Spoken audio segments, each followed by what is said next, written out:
How's it going, guys? Welcome to Across the Line, a brand new podcast that me and my friend Adam are doing. Say hello, Adam. Hello, how are we doing? Good, I hope.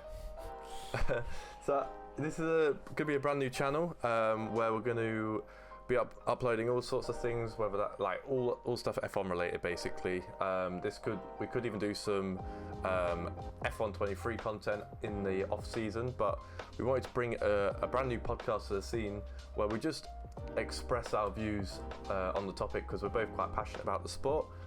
So I just thought, as it's a brand new channel, we just introduce ourselves a bit. So I'll go first. So, hey guys, so this is recorded in the future. Basically, the reason that is that the whole podcast is just improvisation, in terms of we didn't write a script, we just wanted it to be free-flowing, natural, etc. So the answer that I gave when I introduced myself wasn't great. So I'm here today, a few weeks in the future, to give you an introduction. So I'm a part-time streamer, content creator. I mainly do FIFA and a bit of Fortnite, but I have dabbled in a bit of F1, and we could potentially do that in the future on this channel if you guys would like that. So I've been an F1 fan since 2009. I used to go around to my friend's house at the time. He used to sit down with his family on Saturdays and Sundays and watch the races together. At that time, they were big fans of Lewis Hamilton. I don't know now because I don't speak to him, but that's what really got me into Lewis Hamilton, and that's what got me into the sport. And so much that I actually have some memorabilia behind all the tour. I have a Lewis Hamilton and Jenson Button signed Hilton hat that I got gifted, which needs to actually be on display instead of behind. There's a tech deck right there. Final thing about me is I worked at F1 Arcade, and that's where I met Adam, as you'll hear later on in the podcast. We were both barbacks. Yeah, it wasn't great, but like I say, I met Adam. He's now my co-host. So I'll let you get back to the podcast. Thank you. My name is Adam. I got into F1 because my dad used to watch it on TV when I was like 6 or 7, and I used to watch it like offhandedly in the background, and I was like, oh, this is pretty cool. I always used to like watching the Monaco races. The Monaco races was my favorite ones. But yeah, I love it. I watch Drive to Survive, which, you know, has a lot of splintered opinions in the community, but it's good. I enjoy it, and yeah, we both worked at F1 Arcade for about a year or so, and that was good. That was how we met, and it was fun. We got to play on The Sims quite a bit, which was nice, and yeah, all good. It was sort of like a blessing in disguise, meeting Adam, because this has been an idea that I've had for quite a long time. I think I started uploading TikToks on the Across the Line channel back in 2021. I think I was in university, and I also uploaded some videos to YouTube as well. And I was actually going to do this as a solo venture when I got the time and I got the motivation to do it. But I met Adam. We both had the same job title, which was glass washing, which wasn't very it wasn't very glamorous, but he was just as passionate as I was, and he made content and I make content, so it just seemed only right to add him as a co-host, and yeah, here we are. I'm blessed to be here. I'm very grateful. Okay, right, so the title of this podcast will be End of Season Review. And we're just going to go over some of the topics, and we're also going to give out awards for best overall driver, biggest underperformer, biggest overachiever, best team, worst team, rookie of the season, race of the season, overachieved. Right, so would you like to start as best overall driver? I think we've both probably got the same one in mind, let's be honest. I mean, I think there's only one person that's gonna get best overall driver. For me, it's Max. As much as everyone says this season's been boring, and we have not had a lot of variety in terms of race winners this year, I think history will be very kind to this Formula One season. We will look back on 2023 as one of those years where Max was just on top almost every single race, and he just dominated. You know, it's going to go down in history as one of those seasons where one of the greats just swept across the board for the whole year. And yeah, what about you? I'd also say Max. Like as much, I like Lewis a lot. So still a bit sore on the whole Abu Dhabi situation, and also everything else that happened in that year. It was quite a hectic year, but like you can't take it away from Max. Like, it's been an insane drive this year. Like, I don't even think that car is actually. I feel like there's a middle ground between Perez and Max, where the car should be, and I feel like Perez has underperformed a bit, but I feel like Max has like took everything out of that car. Like, he's every session has been more or less flawless. Like, winning every race apart from one. As a constructor, like, that just shows they've got the car together, but they've also got the driver that can do it. And I think this season that you can't give it to anyone else other than Max Verstappen.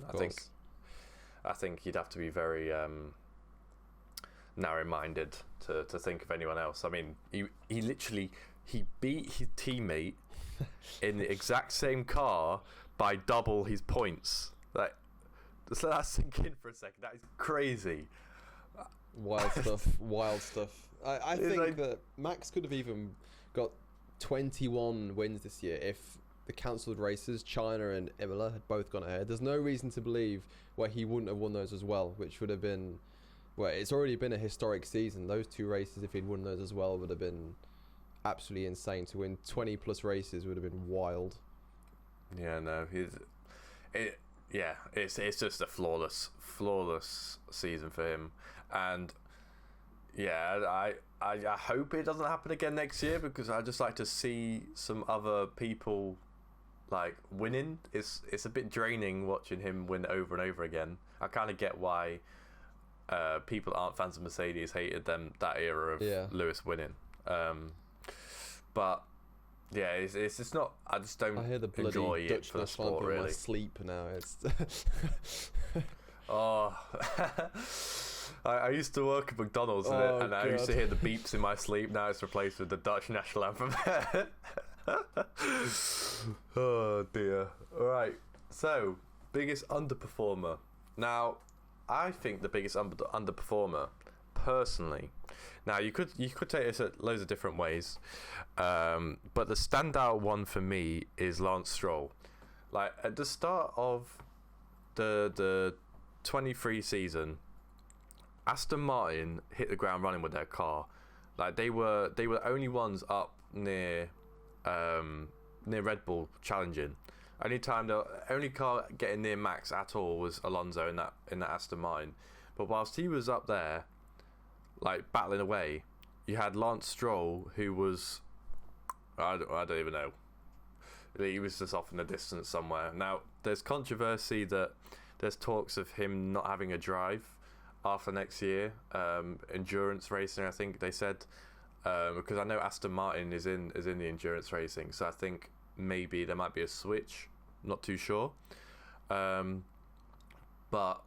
yeah, I think biggest underperformer this year has to go to Lance Stroll, because especially to be fair, towards the end he actually started picking it up again, but there was a lot of points that they lost in races they really shouldn't have, especially towards the start of the season, that really affected them in the constructors, because they just tumbled down as the season went on. I know the car wasn't great in the middle part of the season, but I feel like it could have been a bit of damage control if he got some more points earlier on in the season. So yeah, that's my well, it's interesting you what say about that, you? because I've got Lance Stroll's stats up on the screen right now, and he actually didn't score points in 9 races. So a few of those were DNFs, but the other six races he didn't score any points in.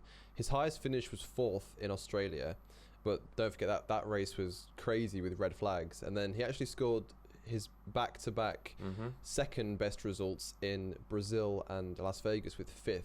So you're right, he did pick it up towards the end, but I think Lance Stroll could have done better in the car that he had got. But we have to factor in Alonso as well. This guy is also an insane driver on maybe not quite on Max's level this year, but in the past he has put in some stellar performances. You know, he's had cars which have been horrendous to him, and he's achieved some good results in those cars too. So we have to factor in the brilliance of Alonso during this comparison to Lance Stroll.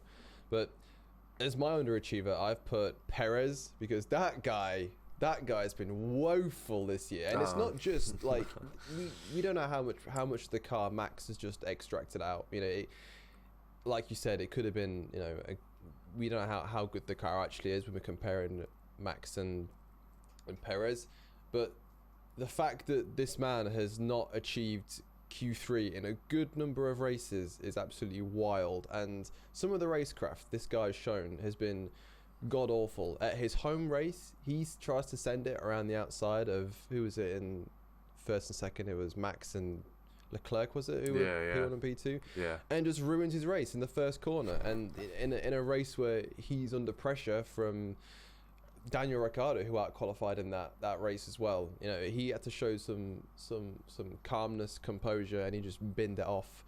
And, you know, there's countless times where this man has been under pressure and just crumbled, it seems.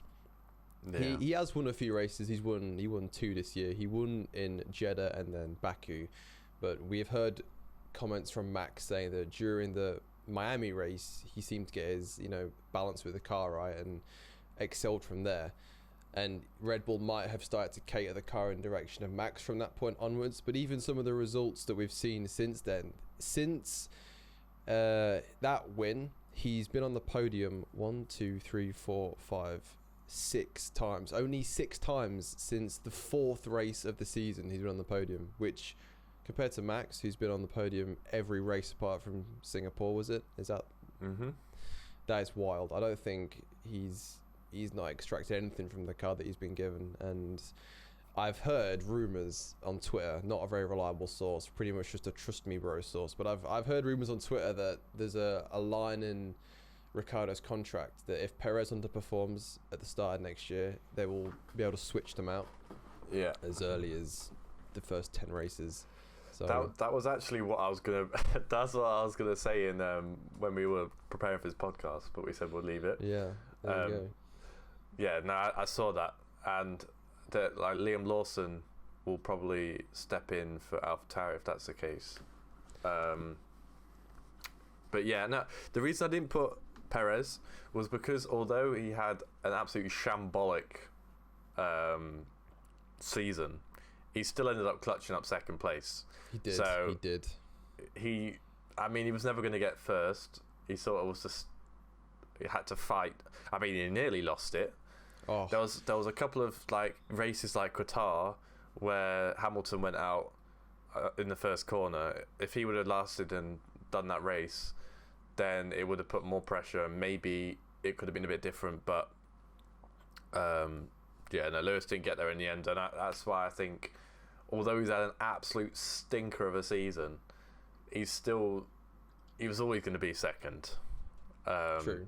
So that's why I went for Stroll rather than him. I think both are valid. I think Perez is definitely valid, but that's just why I didn't put him.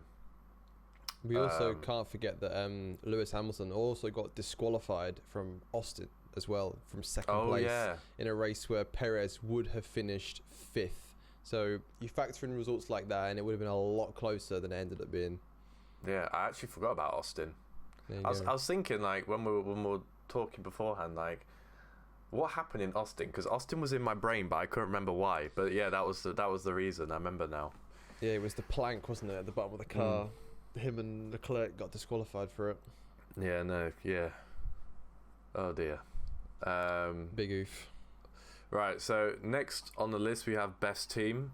Now, again, clean with sweep. best overall driver, Red Bull. Like, even with all the the stuff that the caps that they've got on budget and wind tunnel time, added on to also because they won the constructors last year, so they've got even less. And they've still managed to smash it out of the park. I think towards the end of the season, it started getting a bit more close, but that's because they stopped the development of their car. Yep. But that's a scary thing. Like, Yeah, this it is. this cost cap thing, this cost cap penalty means niche, because they've been able to smash the car out, get it so good that they don't need the extra budget to bring upgrades. I mean, Perez is smashing quite a lot of cars up, which probably isn't helping, but it's not looking good, because next season they've had half a season to work on the car plus pre-season. So Yep.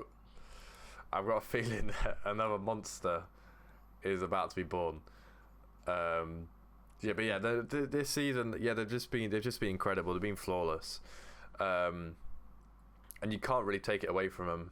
Like, everything about that team is just like they're just in the groove right now. I feel like they're in the perfect period of a winning constructor before their talent gets poached.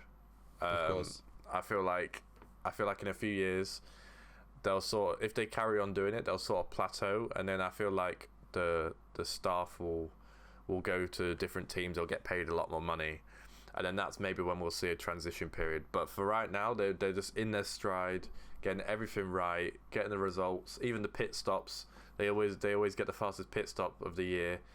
I think McLaren was really close this year, but I think they just nicked it. But yeah, no, Red Bull has to be the best, in my opinion. How about you? My best team is also Red Bull, for pretty much all the reasons you stated. I think McLaren did actually get the fastest pit stop. I think it was 1.8 for McLaren this year, which was wild. Was it? Yeah, 1.8 second pit stop, and it was on Lando's car at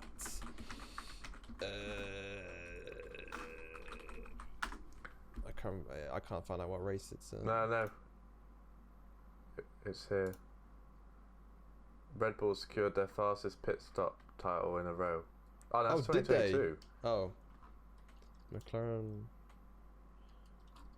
fastest pit stop. It was at Qatar. Lando Norris got the fastest pit stop, 1.80 seconds. Oh, okay. World record fastest pit stop. Fact check us on that, because unless something happened in Abu Dhabi, which I don't remember, then. Wait, I swear. Oh, it must have been. I saw a headline the other day.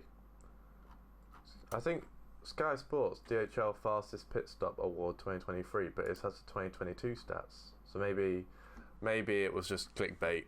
Maybe, yeah.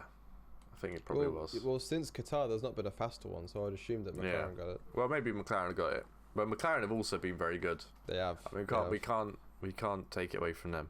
But did you say who yours was? Yeah. So echoing what you said, my best team this year has been Red Bull, and it's not just because of Max, and Max was just stellar this year. The team also seemed hungry for wins. Like, I was seeing an interview the other day where one of the pit engineers was like, if we don't get the fastest pit stop as well, we feel like we failed that weekend. And there was also a video recently I saw on TikTok where it was a few years ago now. I think it was 2021, where Max had an issue in Hungary and they repaired his car in 10 minutes on the grid. Yeah.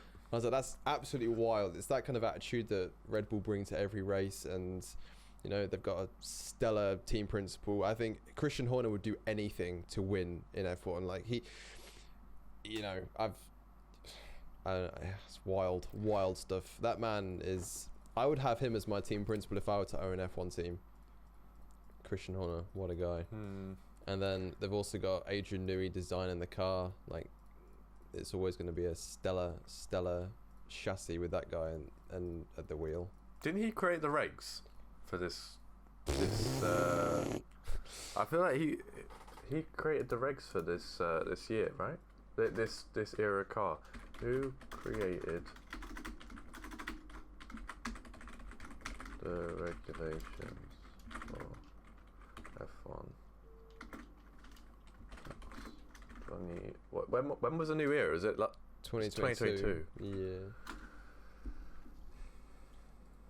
I swear the design. I might be completely waffling here, but I swear the design was was Adrian Newey's construct because it was to do with what's it called, downforce. I'm not reading through 47 pages of technical I ain't handbook. reading all that. But mate, fact check me. Let me know in the comments if I'm wrong. I probably am, but I swear that was somewhere. Anyway, so Red Bull have been dominant this year, and not just on track. They've been dominant. They've been a dominant team. They created a monster for Max to drive, and every week they show why they're on top. Yeah, and I would just want to give an honourable mention out to McLaren, because I feel like if Red Bull if they weren't as good this year, then maybe McLaren could have got it just for the transition of their car. Like the start of the year, it was absolutely shocking. It was arse. It was like it was the previous year times 2. Like they just started off the year so wrong, and they knew where they went wrong. I feel like that's in like motorsport.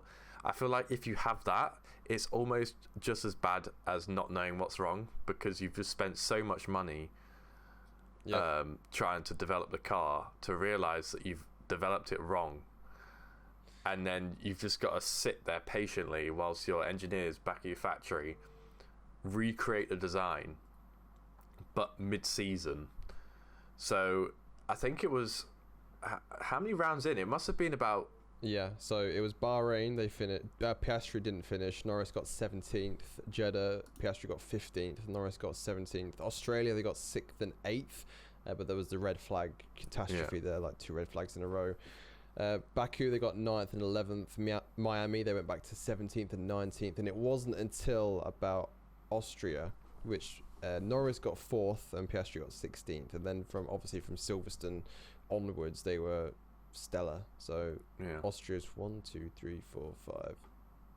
1, 2, 3, 4, 5, 6, 7, 8. Yeah, so Austria was the 9th race in. They started to get their act together.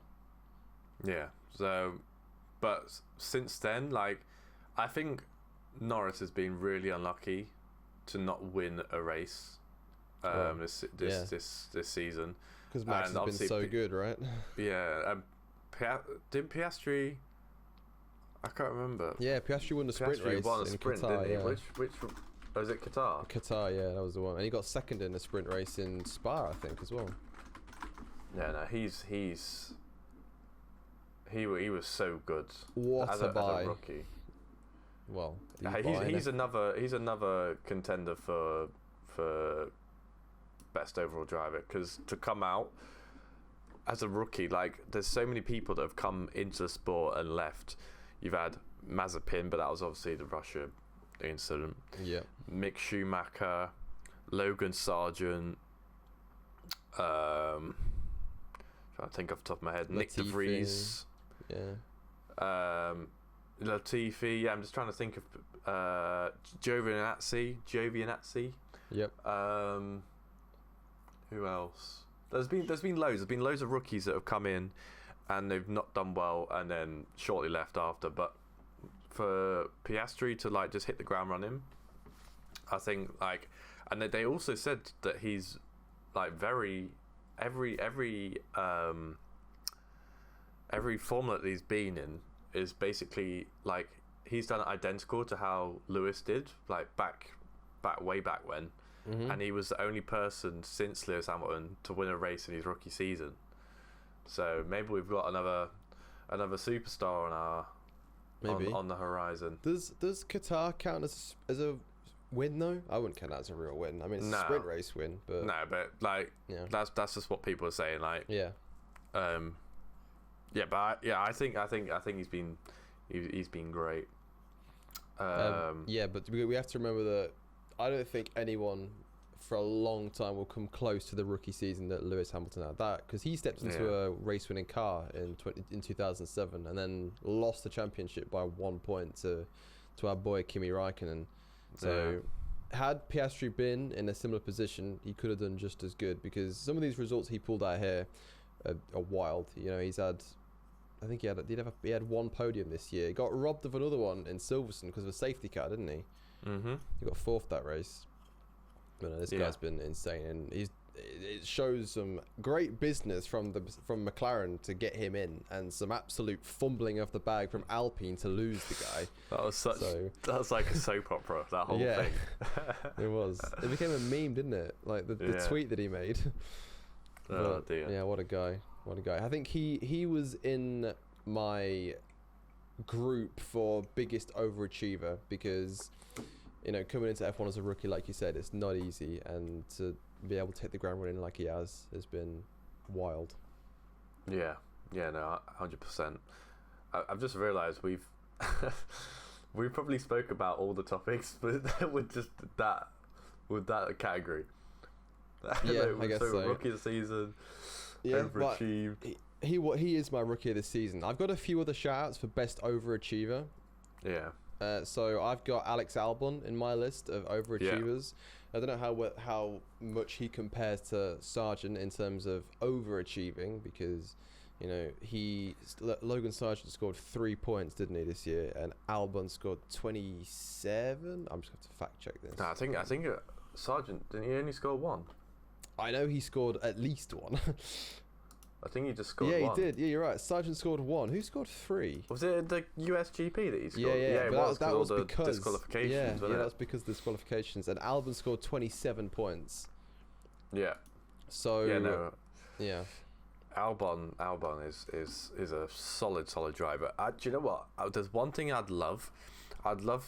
wish that they would have got rid of Latifi, and we'd had a season between George Russell and Albon and compared them. Because crazy. I think Albon might have outdriven him. I'm going to be honest. I think Russell. Yeah, I think so. I think it could have happened. Hot take, but I think Albon is probably a better driver than George Russell. I think he's a lot less frantic. He drives with a lot less like emotion, if you know what I mean. Like there's a lot of times where in the season where Russell's felt a bit of pressure, made a mistake. Hence Singapore, when he crashed into the wall and like just towards the end of the race. Yeah, that was wild from George Russell. But I mean, to be fair, didn't he follow the line of Norris, who clipped the wall as well? Yeah. But that shows a lapse in concentration on Russell's part as well. So I just think, and I feel like when Albon was at Red Bull, I feel like they were still in a period of time where they were just chucking youngsters in. Yep. And then just throwing them back out. Like, I feel like if they gave him a bit more of a chance, like he was so unlucky. I remember Austria, him getting span out by Hamilton, and then it was also Brazil. I think it might have been Brazil, where he did the exact same thing, and both times Albon didn't score a podium because of it. Yep. So I feel like he's a very strong driver, and he's definitely got a very bright future ahead of him. Yeah. What team that's at, who knows? Like, yeah, I don't know. I don't know where I'll end up, but I've got a feeling it'll be a high up team at some point in the near future. But yeah, Alex Albon scored 96% of the points for Williams this year. He dragged that car up the standings, and he has some stellar races. Was finishing consistently in the points. I think it shows that maybe next year Williams may have to focus a lot more on cornering in their tracks, because obviously they did well at tracks like Monza and that, but in Abu Dhabi they finished quite far down the grid. So maybe with the increased budget that they'll get, the increased spending, they'll pull something out. But I'm looking forward to seeing Albon next year and seeing if he continues his run of form. But also a big shout out to Yuki Tsunoda as well. Like I'm a big Danny Rick fan, so seeing Yuki do well kind of like pained me, because obviously I want Danny Rick to outperform Yuki, but when that car started to show some pace, Yuki was extracting what he could from it. Yeah. So, 100%. Yeah. Yeah, that was a good last race from Yuki. It was. I think he got his highest qualification. His highest qualifying position in his entire career in that race. Yeah. So big shout out to Yuki. Right, so worst team. Now, I've got a feeling there's only really one team you can give this to, and that is my guy Haas. Yeah. Or Gunther. Yeah. It's time to go. Mate, what is that car? Like, they've had some stellar qualifyings this season, and then it just gets to the race and their car, it's like it's got a sail on the back. I don't get it. I don't get it. How and also like, why is it so inconsistent, and why does it blow up sometimes? Like the amount of breakdowns that they have. Like, I hope they have insurance on it, because they'll be spending a lot of money on replacements of parts. Like the amount of they broke down, or they just end up at the back of the grid. And for them to finish last, I swear they started to see. I've got quite a vague memory of the start of the season, but I swear at the start of the season they started well. They actually started these regs really well, if I remember correctly from last season. But they just the same thing happened last season. I'm gonna quickly have a look. So at the start of the season, Magnussen got 10th in Jeddah, Hulkenberg got 12th. Australia, Hulkenberg got 7th. They were scoring some points up until about Miami, and then after that they just fell off a cliff. That was they got 7 DNFs overall as a team. Yeah. See, just backing my point up, last season in Bahrain, Magnussen got 5th because they borrowed, or like not copy. I don't know. They basically just took the Ferrari design and put it on their car. And they were doing well at the start of the season. 9th in Jeddah. Australia. Australia was when it starts to fall off. What about this year, did you say? So yeah, they got 7 DNFs, and then they got up to Australia again. Or was it after Miami they started to fall off? I think there's also a point to be made here for Alfa Romeo as well. I think Alfa Romeo have been absolutely shocking this year. They've not really done anything either. And for a team with a rookie in like Zhou Guanyu, who did pretty well last year, and Bottas, who's got bags of experience, Bottas didn't really extract what I think he could have from the car. Lots of no points finishes for him, especially if he wants to be the team leading, Sauber into the future, because this is the last year that Alfa Romeo are in the sport, because it's going to be rebranded, isn't it? It's going to become Audi in 2026. So it's a bit sad to see Alfa Romeo, who are a pretty historic team in Formula 1, like go out with a bit of a whimper, because you'd think they'd go all in for their last season in Formula 1, or at least try a bit harder with the car. But Guan Yu and Bottas, not really memorable at all from either of them this year, which is a shame. But I guess they move on to next year. Yeah, I feel like maybe the reason that they underperformed was probably because they are it's gonna be transitioning into another team name, and they're just not willing to put the money in. Maybe because they start. Where did they start off in the year in the terms of? They were races? 2021. Oh no, they came back into the sport in 2021. I think Alfa Romeo did, but they were the first ever team to win a world championship. Alfa Romeo were. Were they? Yeah.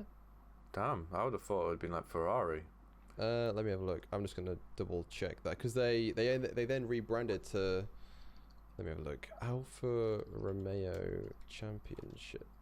I think they won one, and it was their first. They were the first team to ever win a championship, and then that was their only one.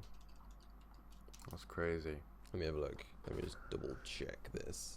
I'm just having a look at the how the Alpha did at the start of the season, because I remember it not doing that bad, but then it clearly just went very, very wrong very quickly.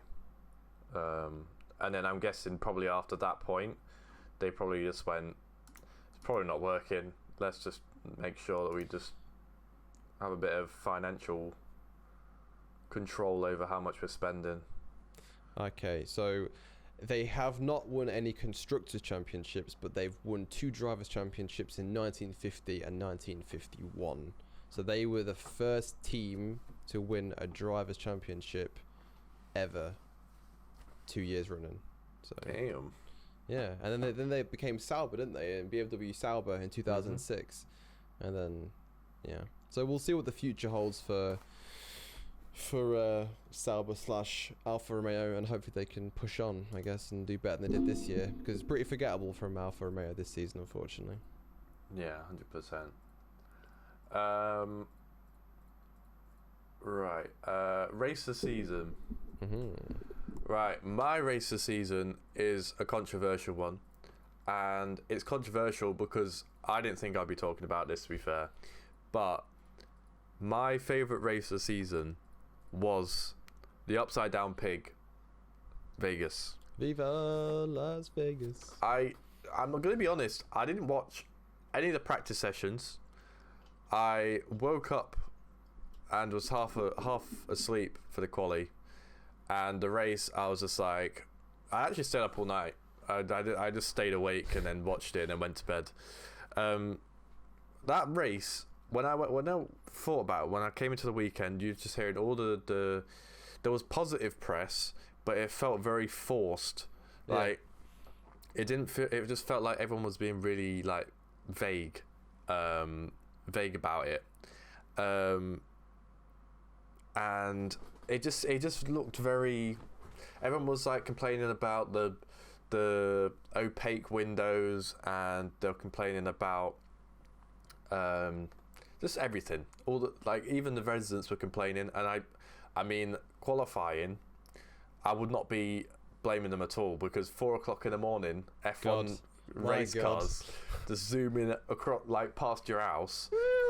Like it genuinely just sounded like living next to an airport and constant planes just landing. Rocket ships flying about outside. Yeah, and also they were talking about the weather. Like the weather was going to be it was one of the coldest races that F1's ever done. But I just think that just added to the it was like box office. It's like you didn't know who was going to qualify where. You didn't know where anyone was going to finish in the race. And it was great. I'm going to be honest. I think Miami, get out. I feel like COTA, I agree. COTA and Miami was sort of like the circus of America. COTA's just traditional America. Yep. What purpose does Miami have now? Because every driver hates driving Miami. They all say it in their Q&A stuff that they don't like driving at Miami. It's a crap track, and I'm gonna be completely honest. I just every time the race ends, I cringe because they do some sort of weird police escort out of it just looks so it just looks so stupid. But I feel like now. Don't forget the painted marina as well. Yeah, the fake marina. I just think I feel like F1 should move away from Miami and have Vegas as the show event of the year. I think the show aspect needs to be dragged back a bit, because drivers were talking about how they weren't enjoying it. That it was 95% show, 5% race.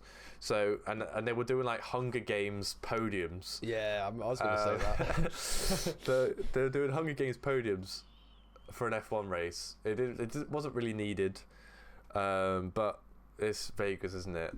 They're very over the top. So that was my race of season. What about you? I'm gonna have to say it's tight, because I really enjoyed Mexico. Watching Daniel Ricciardo go wheel to wheel with Russell at the end was crazy. Oh god, some of the worst coverage I've seen in Formula One happened that race. It was Daniel Ricciardo and Russell side by side into turn 3 or something, and then they cut away to watch Max win. I was like, no, why? But I still to this day think that if they'd held the camera on that battle, Daniel would have overtaken him. But it was tight. I like seeing Daniel Ricciardo do really well, but Singapore was absolutely wild. I think on the last lap, we had the top 4 cars. They were separated by about a second and a half, and then we had Sainz's big brain DRS plots to keep Russell behind by giving Norris DRS. It could have been a race that any one of those 4 could have won. We had a late safety car, which then brought back the Mercedes using their soft tyres.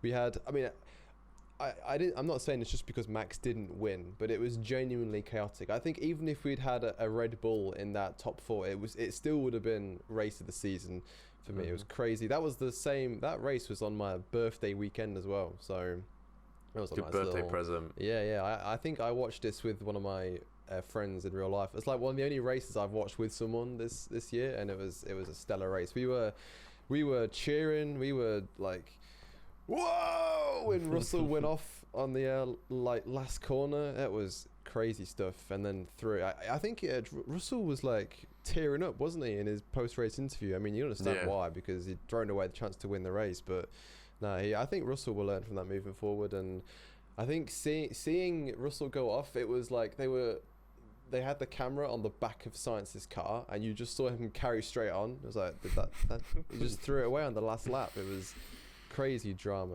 It was a great race, and I can't wait to see hopefully some more competitive racing like that next year. I love the track in general, Singapore, because it's underneath a motorway. Yeah. So like you could just see all the cars going around, and they got rid of the slow through the arches, didn't they? They did. Yeah, they got another DRS zone there, I think, now, haven't they, instead? Yeah. So to be fair, we were speaking about this before, because it's so long ago. Like, to be fair, Singapore wasn't even that long ago, but I've just had quite a lot on my plate this year that it's quite easy to forget features of a race. I'm gonna have to, in the off season, just go back and watch all the races again, like the highlights, just to really remember all the races. I like to do that at the end of every season. I remember. Sorry, go on. I know. You can go. I was going to say, I remember Baku being pretty wild. That was the race that Leclerc qualified really well. I think didn't Leclerc win the sprint race? Let me have a look. Let me double check. Or was that the previous year? Can't remember. Azerbaijan. I know Perez won the sprint in Baku this year. Perez won the race. Yeah, Perez won the race and the sprint. He did? Oh my god. I can't remember Baku. Who went out? DNF from Nick De Vries. Wow, that's a surprise. Shout out to my boy Nick. He's gone back to school. Yes. Genuinely has gone back to school. He's like, nah, I'm not doing this anymore. Give me a book. Was he endurance racing? He might be. I just saw he's doing business, isn't he? Yeah. A week ago he's going back to Formula E. That's what he's doing. Oh, fair enough. He's going back to Formula E instead. I think he signed with who did he sign with? Let's have a look. I can't read the news article because it's bloody locked. Paywall. Yeah. I felt bad for him, to be fair, but at the same time, you have to perform, and he just, yeah. If they kept him in the car over Ricciardo and Lawson, what they did, I feel like. Actually, did Lawson even score any points? Yeah, he scored. I think he got 9th, didn't he? And he got like 9th, 11th twice, and then like a 15th.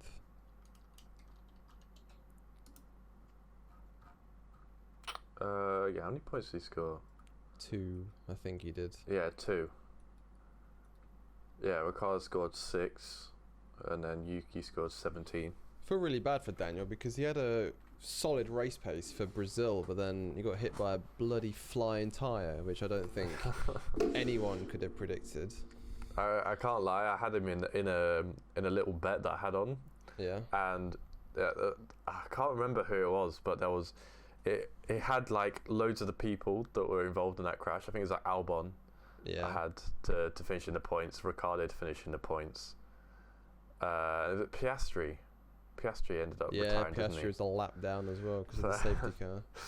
All a good weekend. Yeah, Liam Lawson scored points at Singapore. Yeah. There we go.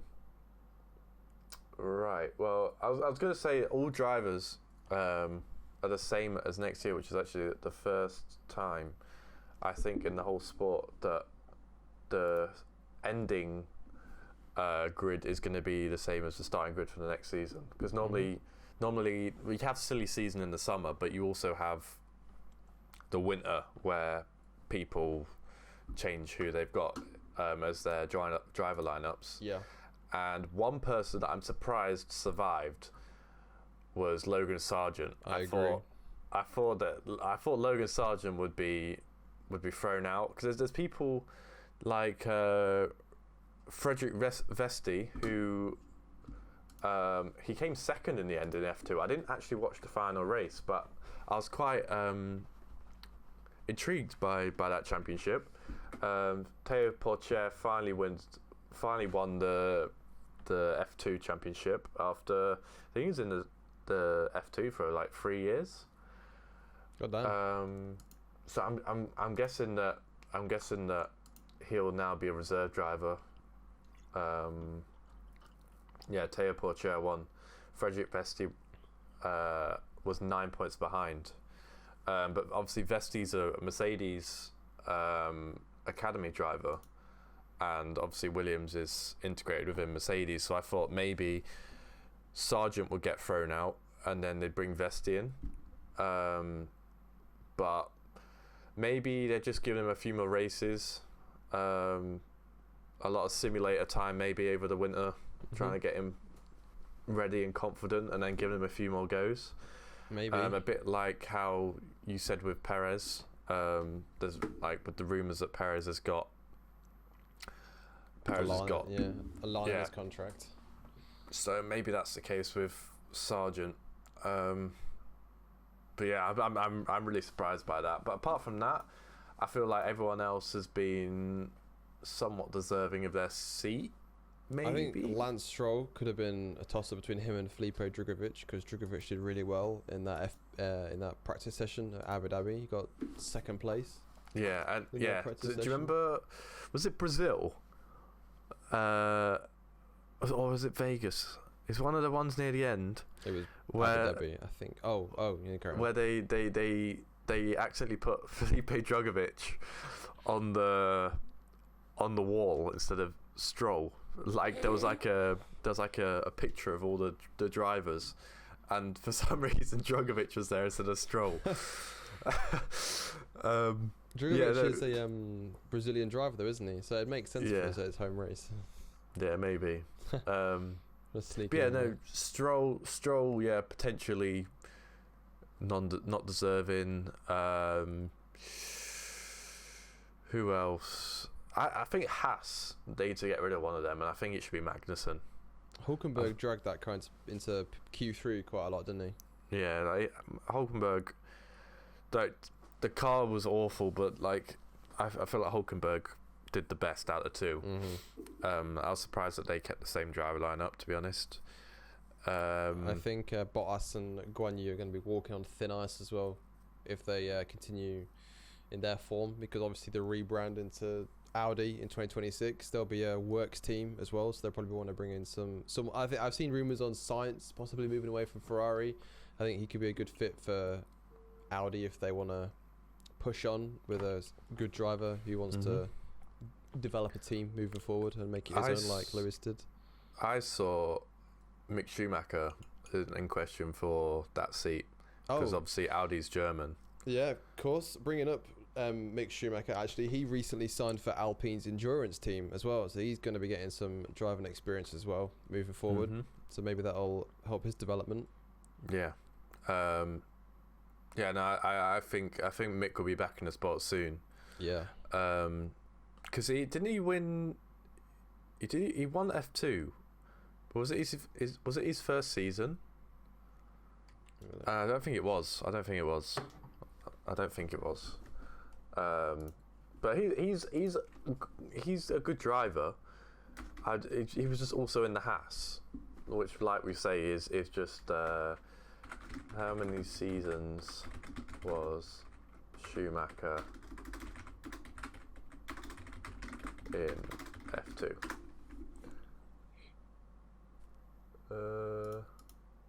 I think he was. Oh no, that's just telling me in 2020 what? All right.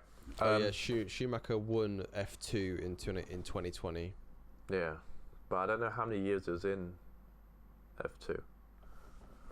He was in F2 for 2 years, 1920.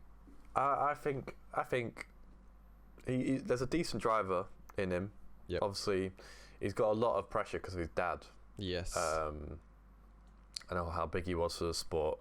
I think maybe that comes down on him a bit, and I think he probably wishes. Oh, another person actually. Just put that conversation to one side a minute. Sebastian Vettel, Audi. Oh, a Vettel comeback. Is that what you think? I mean, in TV interviews, he's been saying if a call comes, I don't know if I'll say no. He's keeping fit. Like maybe he's doing some sort of endurance race or something this year. Maybe I don't know. Maybe he's got an event on or something. 'Cause I know Kimi Räikkönen does a bit of rallying. I think he does. Mate, Räikkönen probably. That guy's an enigma. We don't know what he's up to. Every time I think of Räikkönen, I just think of that clip in Monaco where he crashes and just sits on his boat and just starts drinking whilst the race is on. No, but yeah, Vettel could come to Audi in 2026, and he could pair with Mick Schumacher, and that would be a full circle because Vettel was Schumacher's mentor, and Michael Schumacher was Vettel's mentor. Yeah. So I'm going to put it out there. It could happen. It could do. Who knows? You can never rule anything out in Formula 1, can you? No. I think there's a driver in Vettel there still, because I mean, obviously we can't ignore the input that he would have had in Aston Martin to help it move into the team that it was this year. So I also found out an interesting fact. So Vettel drove for Toro Rosso before Red Bull, right? Yeah. After watching the Brawn documentary, Toro Rosso, the junior team, won a race at Monza before the Red Bull senior team did, which I think is wild. Oh yeah. Yeah, he won Monza, didn't he? Yeah, in because 2008. Yeah. Yeah, and then Red Bull won their first race in China in 2009. I didn't realize. Who was at Toro Rosso in 2008? Vettel and No, I didn't know that he was at Toro Rosso in 2008. I thought he was in Red Bull because Christian Horner was talking about him and he was on the radio. Yeah, he was in Toro Rosso 07 and 08 with a contract to join Red Bull from 2009, and Vettel won Monza in 2008. Crazy stuff. Okay. Yeah. Yeah, Vettel. I feel like Vettel got very he got discarded very easily, and then from Ferrari, I think it was horrible what they did to him in terms of just shutting him out. And you kind of have to take F1 Drive to Survive with a pinch of salt, but even in there you could see like it was a hostile environment between Vettel and Ferrari after how well he did for them. Obviously he didn't get a title for them, but he came really close. And I feel like they sort of like the dismissal was a bit harsh on him, and I feel like he never really recovered after that, and then went to Aston Martin, who is a big name, and expected a lot, and then it just never fabricated. He was ill, wasn't he, at the start of the season? What, 2023? No, 20. Oh, no, wait, it wasn't 2023, was he? No, I think it's 20. Last season, he was ill or something at the start, because I remember he came to Australia, and it was his first race, or something like that. COVID in Bahrain and Saudi. That was it. Yeah. So, and then it just never really got going. He did win in. Where did he win? He got a podium, I think. Podium. Sorry, got a podium. Was it Turkey? Baku. It's Baku. Was it? Yeah, it was back in 2021. That was the year that there was that mad safety car, and then Max crashed out, and then Lewis locked up into the first corner, and then carried straight on. If Lewis had scored points, most likely would have won the championship that race if he'd stayed in his position. I think Perez was in front, wasn't he? Yeah. Alright, yeah, no, he didn't, that was 2022. Yeah, he didn't do very well. No, I think Aston did very well in 2022, to be fair. Yeah, so that was, we've kind of gone a bit off talking about Sebastian Vettel, but yeah, he could potentially join Audi. Who knows? Vettel comeback, question mark. That's still 3 years away though. 2026, bare time. That's another 3 championships, well, 2 championships before That's that. new regulations. Yeah. It'll be crazy. Maybe we'll see a well, if what's going on now is not Audi, if Sauber are not putting the money into Alfa Romeo, maybe they're holding off to focus on the 2026 car. Yeah, maybe. Alright, now we're going to go on to a tiny bit about next season. We might speak about it in a completely different video. Yeah, we're thinking about maybe doing like predictions, and we could do maybe pre-practice predictions, and then post-practice predictions, because obviously, well, I mean, to be fair though, you have to take practice with a pinch of salt, a pre-season practice that is, because a lot of teams sandbag, use more fuel loads, don't really show their hand. So we don't actually really know where everyone is, but we might do some like pre-season predictions. That's probably coming down the line somewhere, but we've got 3 categories in the notes. So first off, who do you think is going to do well? Now we'll pick driver and also constructor. Okay, right. I hope, this is me throwing out my my wild prediction card. I hope Daniel Ricciardo does well. I think he got hampered a bit by his broken hand this year, and then he got unlucky in Brazil. Had those incidents not occurred, maybe we would have seen a better return from the Honey Badger. I mean, at the end of the year, he ended being 4-3 down to Tsunoda on terms of like their results compared to each other, which I think is not bad considering he's only driven 7 races in that car, and Yuki's been there since 2021. So I think he did okay with what he was given, and obviously if he moved to Red Bull, that would be wonderful for him, and it would see him on the podium doing shoeies again. But I want to see Ricciardo do well. Nevertheless, if it's in AlphaTauri, oh no, it's not AlphaTauri, it's called Racing Bulls, isn't it? Yeah, Racing Bulls. So I hope he does well, and they've got the RB19 next year apparently being handed down to them. So maybe we'll see some better performances from both Daniel and Yuki, which I hope we do, because I like both Yuki and Daniel. Yuki's matured a lot, I think, from his rookie season, and I like seeing them both do well. So yeah, my vote's for AlphaTauri and Daniel Ricciardo. Okie dokie. For mine, I think obviously Red Bull are probably going to be at the top. Yeah, I think so. I think we can just null and void Red Bull and Max, because I think that this is going to be another season of the same. I think that McLaren, it has to be between McLaren and Ferrari of who's going to have a better season next season. I think Mercedes, from what I'm hearing, they've not learned from this season. They're going for a completely new concept again over the winter. I think Lewis Hamilton and George will have more input into the car. Yep. With it getting built. Apparently Lewis Hamilton's been doing that quite a lot, going to the factory and speaking with the engineers. However, getting a completely brand new car has not worked for them for 2 seasons now. And also what happens in 2 seasons is like they've just been playing catch up. So I can't say Mercedes. I think I think Ferrari do well next season. I can see it happening. And my driver that I think is going to perform the best, I'm going to go Piastri. I was going to say Piastri as well. To be fair, I was going to say.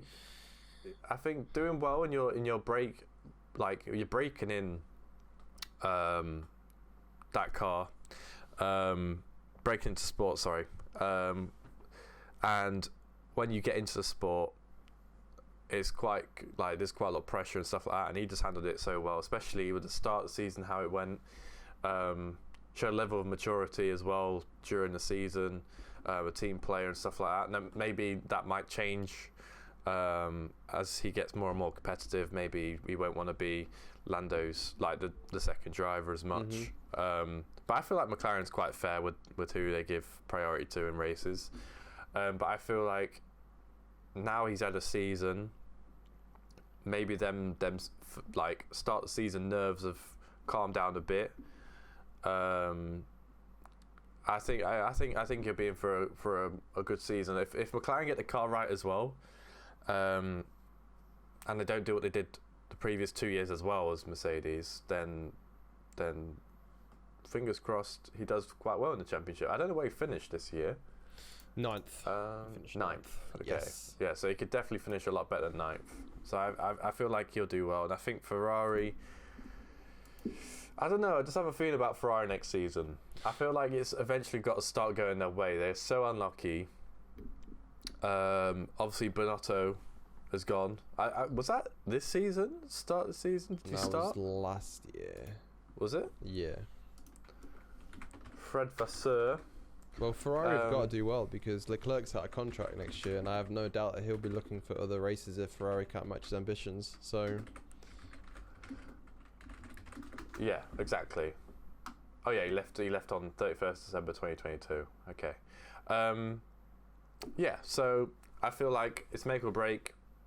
I think both drivers are up at the end of the season. It's also make or break for the drivers, in fact, to be fair. I think Sainz has got quite unlucky whilst being a Ferrari. Maybe not performing to how he thought the car would be performing. I'm sure if he stayed at McLaren now, he would have been in a much better like ranking of drivers. But I think Ferrari, fingers crossed, will get it right next season, and we'll be in for a good championship battle, because I want the same cluster of constructors all against each other this season. Red Bull are just going to go off. It's just going to be nice if there's like, ideally for me, I want every race of the season to just be like changing, all the constructors just changing over and over again. Yeah. Everyone involved. Yeah, that's just me, but I think Ferrari will do well.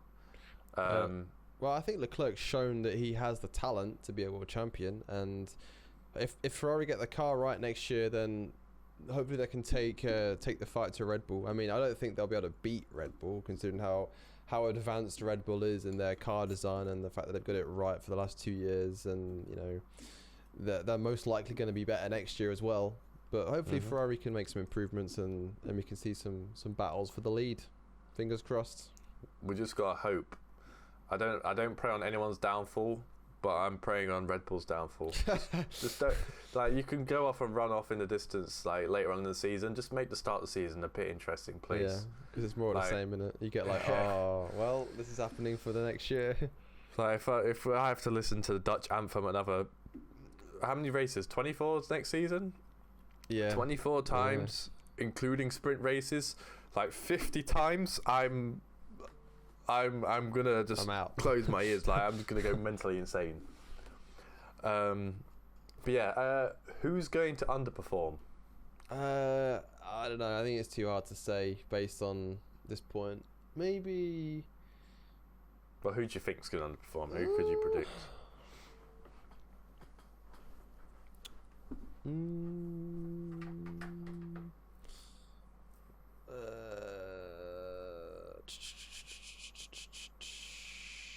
I think maybe Bottas. I think Bottas.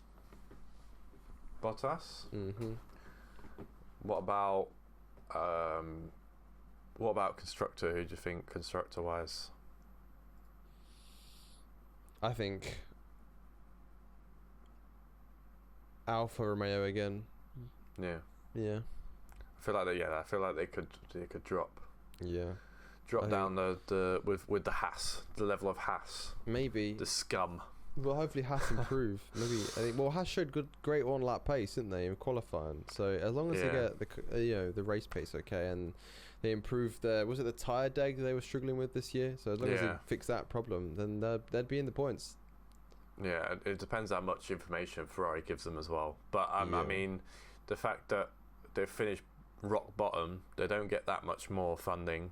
They're also not a rich team as it is. Mm-hmm.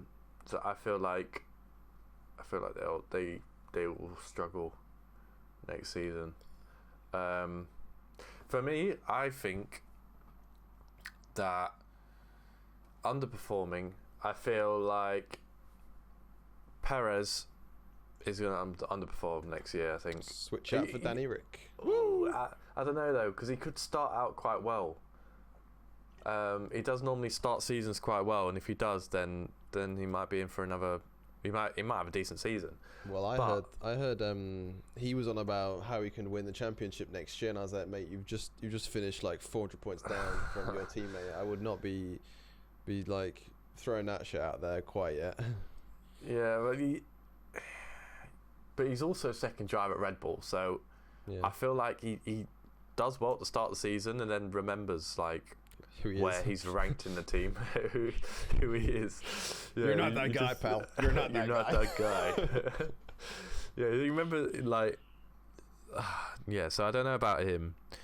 I think maybe Russell.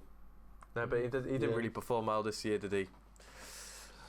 I don't know. He did well in the last race, though. He performed when it mattered. I know, but he finished like what, 7th, 8th? He was 8th. Yeah, 8th, so 175 points. He can only really overperform from that. Sort of safe. Do you know what? I'm just gonna go Perez.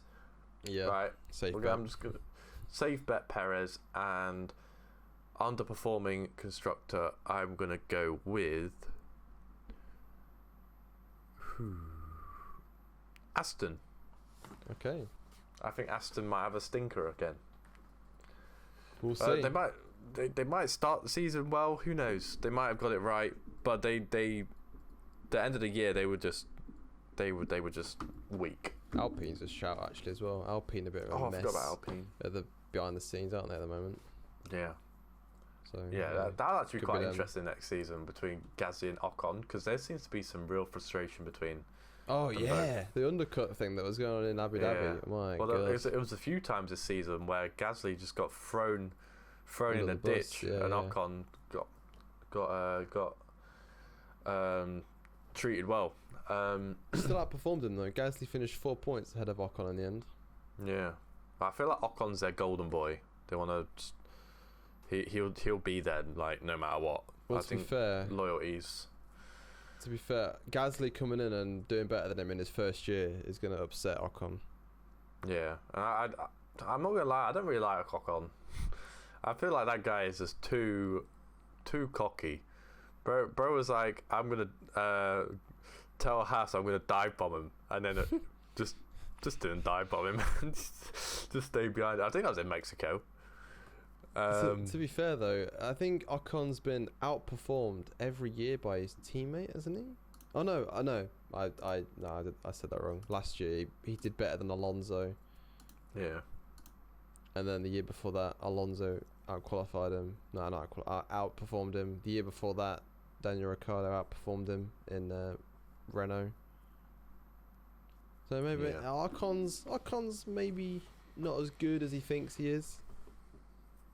But we'll see.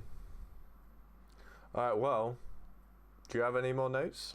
No, I'm at the end of my Yeah? page now. So yeah. It seems like we have got to the end of our rambling session. There we An go. hour and 10 minutes. We did say we were going to do it. Oh god. Hour and 10 minutes of just, I've literally got like 10 subjects, Yeah. and we stretched it out to an hour. We So did. that's great. Anything else you want to say before the end? Thanks for watching. I look forward to doing some more stuff like this. Yeah. Thank you guys for watching. This has been Across the Line from myself and Adam. Just like to say thank you guys for watching, and be sure to subscribe, leave a like, comment any suggestions, topics, videos that you want to see from us, and hope to see you guys in the next video. It's been Across the Line. See you later. Bye.